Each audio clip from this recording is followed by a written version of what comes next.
या न्यूज बुलेटिनचे सहप्रायोजक आहेत गोकुळ.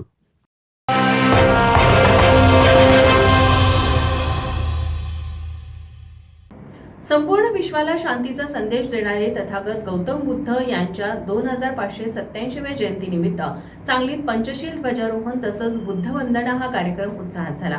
भारतरत्न डॉक्टर बाबासाहेब आंबेडकर जयंती महोत्सव समितीच्या अध्यक्षा स्नेहलताताई सचिन सावंत यांनी तथागत गौतम बुद्ध यांच्या प्रतिमेस आणि आंबेडकर यांच्या पुतळ्यास पुष्पहार अर्पण करून अभिवादन केलं. यावेळी वीरेंद्र थोरात, विज्ञान माने, अनिल साबळे, चेतन गाडे, विकास कांबळे, किरण कांबळे, चिंतामणी कांबळे, रवी ढाले, माणिक गोंधळे, किट्टू कांबळे, सचिन सवाखंडे, विशाल साबळे, श्रावस्ती विहाराचे पदाधिकारी उपस्थित होते.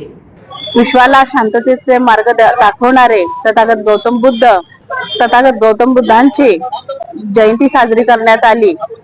जयंती महोत्सव मंडळ सांगली यांच्या वतीनं आणि सर्व उपासक उपासिकांना गौतम बुद्धांच्या जयंती निमित्त हार्दिक शुभेच्छा देते. जय भीम.